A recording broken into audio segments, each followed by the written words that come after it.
Well, this is Sky News in just a moment, the press preview. A first look at what is on the front pages as they arrive, gentlemen.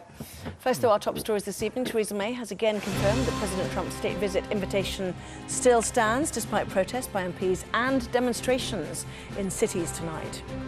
In the United States, the president has defended his travel ban, but a spokesman for Barack Obama has said the former president fundamentally disagrees with discrimination on the grounds of faith and religion. And Sky News has obtained video showing the commitment of Islamic State fighters locked in the battle for the city of Mosul in Iraq. Hello there, then. You're watching the press preview. A first look at what is on the front pages. In the next half hour, we'll see what's making the headlines with these two, the Daily Mail's consultant editor, Andrew Pierce, and the Daily Mirror's associate editor, Kevin Maguire. Welcome to both of you. Lots to discuss. Front pages, first of all, then. The Metro leading with the protests across the UK against Donald Trump's travel ban. The Eye also focusing on those demonstrations, suggesting there's rather a lot of blame shifting going around as to who organised for President Trump to be given an invitation to make a state visit. The Times reports that Theresa May has been told a state visit from Mr. Trump would put the Queen in a very difficult position. But The Guardian says the Prime Minister has been defiant in maintaining her offer to the American president. The Financial Times reports there's still confusion over whether Britons with dual nationality really are banned from entering the US. A Daily Mirror investigation into Donald Trump's hotel in Washington, D.C. finds most of the amenities and supplies are made from outside the US. A care minister insists that people bear just as much responsibility for caring for their elderly parents as they do for their children. That's the top story in The Telegraph. The Daily Mail also leading with that, reporting that social insurance is being explored as an option to pay for care. The Daily Express, meanwhile, warns that Arctic gales and blizzards could affect the British Isles for the entire month of February. And The Star opts for a story about celebrity Big Brother. So Andrew Pierce, Kevin Maguire are here. Mr. Trump leading most of the newspapers, and the potential damage to Her Majesty the Queen from this state visit. Tell us more. Well, the Times has received a letter to its letters page from Lord Ricketts, who was the senior Mandarin at the Foreign Office 2006-2010. Then he was David Cameron's National Security Advisor. In this letter, he says the offer of a state visit to Trump was premature. In other words, he would have advised the Prime Minister against it. And he says Theresa May's got to move fast to protect the Queen from more controversy. Now, he says it's unprecedented for US presidents to be given a state visit in their first year in the White House. But I would say, but we are in unprecedented times because we have Brexit, and we never had Brexit before. The Prime Minister is keen to get this trade deal done as quickly as possible. I support that. And the Queen, I would say this about the Queen, she's had to endure some right old dodgy despots in her time during state visits. Remember Idi Amin, the butcher of Uganda? When President Ceausescu came over from Romania, she was so aghast, according to my esteemed colleague Robert Hardman in his book about the monarchy, when she saw Ceausescu and his wife Elena advancing towards her in the gardens of Buckingham Palace, she hid behind some bushes while she was walking the corgis. So she's quite adept at avoiding diplomatic minefields, but she will take all this in her stride, in my view. The advice from the Prime Minister was, I want you to do it, and she does what her ministers decide. What I love is, Tory boy, even you now bracket Donald Trump with Idi Amin, the butcher of Uganda, and Ceausescu, the tyrant in Romania. That's distorting. It's progress. She has had much worse. Donald Trump was democratically elected, unlike some of these terrible despots who seize power in bloody coups. And he's the President of the United States, the most powerful man on the planet. Of course he's coming over. You've already bracketed him. No. But once I feel sorry for the old girl. No, she's going to have to put up. Prince Philip wants to strengthen those bedroom locks, given Trump's reputation. Let me just give just a thought, one thought. Just imagine. Prince Charles will be a Republican by the end of the trip. Just imagine a conversation between Donald Trump, who, as we know, rather shoots from the hip, and Prince Philip, who also shoots in the hip. Oh, to be a fly in the wall. But it's a good story in the Times, actually, because Ricketts, with his his past position at the Foreign Office and advising Cameron in Downing Street on national security, he knows what he's talking about. It is premature, and I think May made a tactical error, and she'll regret the old hand-holding, which seems to signify their loving. Then she goes to Turkey. But who started that hand-holding? In the suggestion that he's got a fear of steps. He's got a problem with slopes.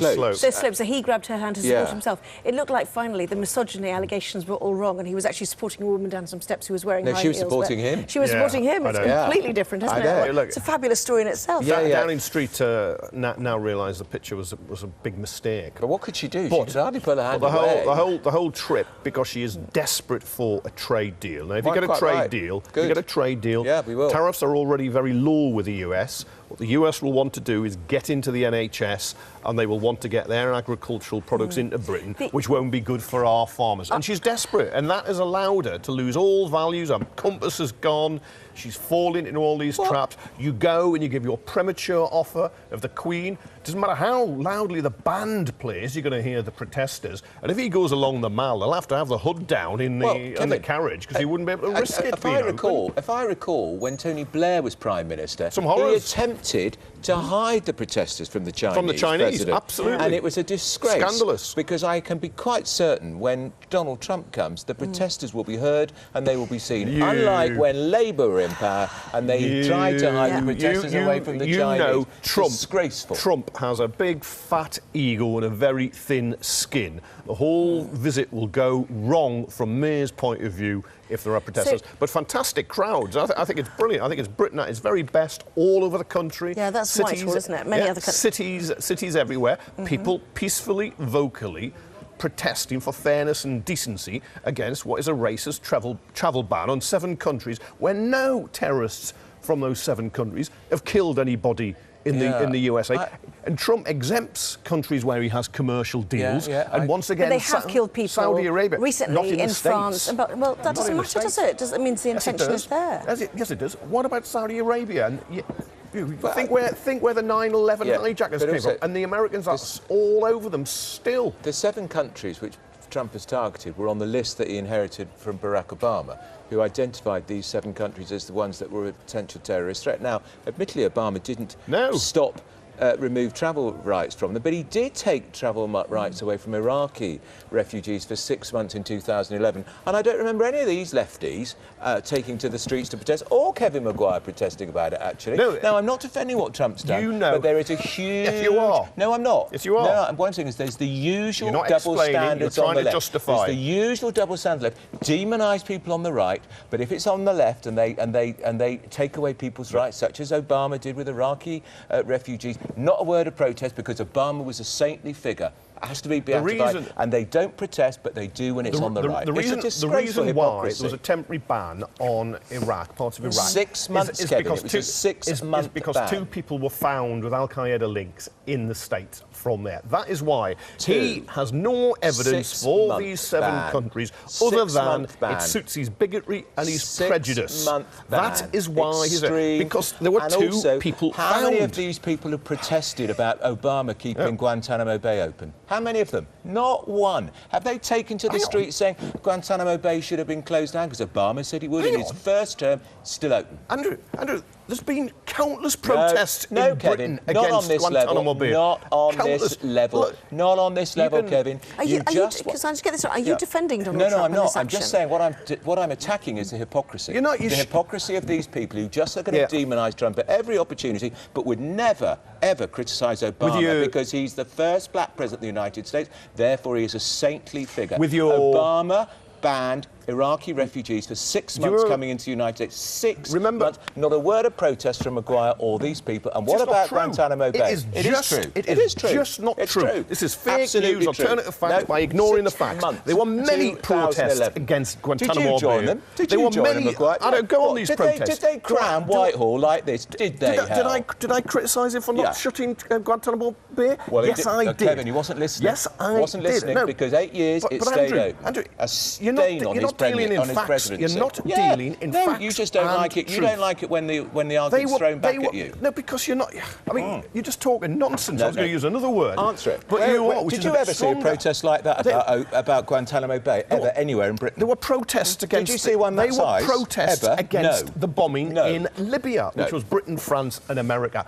Obama's America. You just talk. You're talking. It's hypocrisy nonsense. of Maguire and the left, and people like Shami Chakrabarti, the Shadow Attorney General, talking about appeasement. Appeasement now. We're talking. This is no going back to what happened in the 1930s. We're comparing Obama, Trump to Hitler. Really? You can be that's what they're getting at. You can be a that's what they're getting record. So how close is he edging towards what some people might be describing as fascist tendencies then? That's genuinely. Well, fascism is authoritarian nationalism. There's tendencies with that. He's not Hitler. He's not Mussolini. You can see. Why do they use the word appeasement, then? You can see faint echoes of that. It's a racist ban, unquestionably. There was lots of criticism of America all the way through, including Obama when he got it wrong. You're utterly out of order on that, and you're just fueling conspiracy theories and nonsense. Saintly Obama, useless. He is undoing a lot of the good work and the improvement in America's reputation around the world. And if he was setting out to be a recruiting sergeant for radical groups, jihadis, well, he would have succeeded. Because if you want to say to young Muslims in the Middle East that there is a war with the West, which is what the Islamic State like to say, he is playing straight into their hands by picking these 7 countries in which he is just blanket bans. And it's absolutely counterproductive. The 7 countries were the 7 countries that he's put the blanket ban on was a list he inherited from that saintly Obama. These 7 countries all have problems, unquestionably. That saintly Obama have problems. drew up the list which Trump's enforced the ban banning on. all refugees from Syria, for instance. Some of them are fleeing the Islamic State you're waging war on. It doesn't make sense. It's not rational. It's political. It's to fan prejudice and hate. So don't fall for it. That's what it's about. It's a horrible, poisonous politics. It's not about America's security. It's not about America's security. Even if it's temporary, while extreme vetting is put in place. There's very strong vetting now to get in the state as anybody who would know the other would thing be about going. This is He played this card in the election campaign. He said it, exactly that. He said it in the election campaign, so it shouldn't be a surprise to anyone. A lot of people in America now on these Republican side who are being quiet, or some of them backing it, including Mike Pence, denounced it then. Theresa May denounced his Muslim ban. But the UK government has hardly been forward in offering positions in the UK to Syrian refugees, for example, has it? No, you're quite right, about 20,000, and Britain is something of a fortress, and I think Britain should have offered more Syrian refugees. We spend a fair bit of money out there, the biggest single donor outside of America. European Union as an institution puts more in, but we can be proud how much we spend. But I think a lot of the rhetoric and a lot of the hatred, and you saw it in the Brexit campaign with that breaking point poster from UKIP using refugees who couldn't get into Britain anyway because we're not part of Schengen, was on the day that Joe Cox got murdered, assassinated by a right-wing Nazi terrorist. All absolutely appalling. Yeah, and in the meantime, your paper having a bit more of a humorous look at his policy challenges. This is fair play to the Mirror for coming up with this idea, because it's brilliant. They've gone to the man who puts America first. This is his 5-star hotel, and the reporter... In Washington, you said. Trump's hotel, in New Hotel, yeah. Look, made in Britain, well, at least some of it's made in Britain. China, Canada, India, Malaysia, Mexico, Italy, China. Not much made in the United States. And inside the paper, which we'll look at next time, they've gone to a few more of his hotels, and it's the same story across all of his hotels. So he's not exactly practicing what he preaches. No, you've got to be careful. I think our US editor, Christopher Buckner, could have taken his shoes off on that bed. Yes, but apart from that, actually. It is kind of... When Trump keeps saying America first, he means Trump first. But he's been using Chinese steel in his buildings, and then he'll go to American steel workers, So he's going to get caught on this because he's made such a big issue of it. Also, can I just say as well... He's a billionaire who puts himself first. What a nasty headboard. Very naff. I think that's one of the cheaper rooms as well. Think how naff it'll be, and the most expensive. It's probably got gold curtains too. Probably. Still to come, talking of hotels, we'll tell you about the UK's most romantic hotel and where it might be. Back in a moment. Welcome back. You're watching the press preview with me this evening, the Daily Mail's consultant editor, Andrew Pearce, and the Daily Mirror's associate editor, Kevin Maguire. Welcome back to both of you. Story in the Daily Mail and the top here of the Daily Telegraph as well. Care for parents like your children. Yeah, there's David Moat, a care minister, saying we all, as I suppose, you bit of in-betweenies, as it were, with kids one end and parents the other, have to look after them. We all have, of course, a responsibility in families to care for elderly parents, and they looked after us. I accept that. But families live much further apart now because you have to travel for work. I'm 300 miles from mine. You were 50 miles from your dear mother. 100. And it's not 100 miles to Swindon. It is. Or anyway, It's not really the point of this story. Anyway, no. But what I don't really like is it seems to be coming from the government preaching this way after they've cut $4.5 billion from the social care budget, which is knackered it, and it means a lot of elderly and vulnerable people don't get the care they deserve. I agree with that, and the cuts are too deep. But you have to reflect on the fact times have changed, because when we were growing up, I was brought up in a Catholic school. The Polish kids in my school, grandmas and grandfathers lived with them. Same in Italian families, and if you look at a lot of Muslim families now, the elderly parents live with the families and children.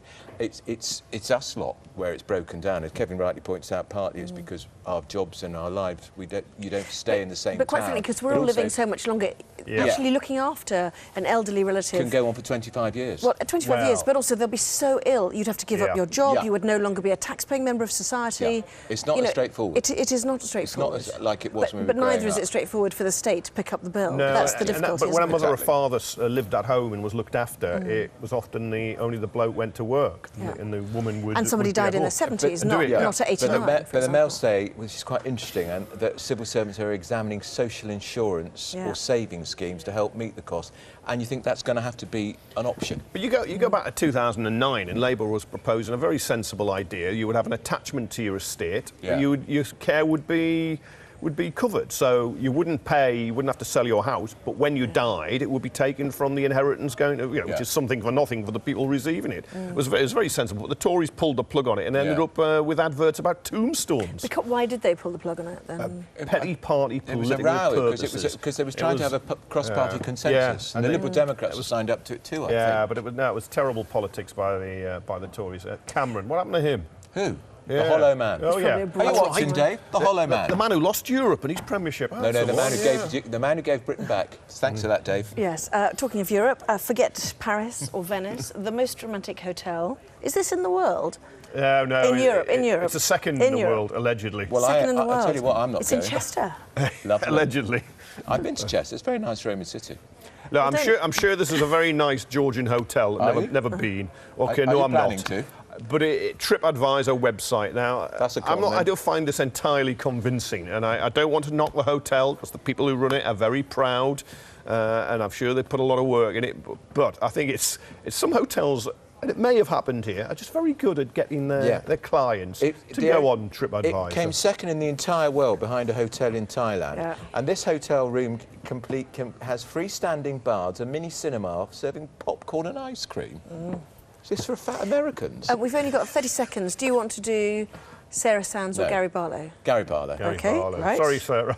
We'll do Sarah Sands. So front page of the Mirror, Gary Barlow, who used to be in a band called... Is it Take That? Oh, please. No. What were they hearing? Let's just Should we just leave it? It's a talent check. But listen, he hasn't washed his hair for 40 years. This is just an attempt to get publicity for his absolutely terrible talent show, which I watched on the BBC. It is a car. There What is was a that thought called? that you shouldn't use moisturisser either and just What's go it au called? naturel across You everything. know what the talent show is called because you've watched it too. Let It Shine. Let It Shine. It doesn't shine. Matthew Paris on the Times didn't wash his hair for donkeys. He hasn't used soap or shampoo. He said you get natural oils. Yeah, anyway, debate that.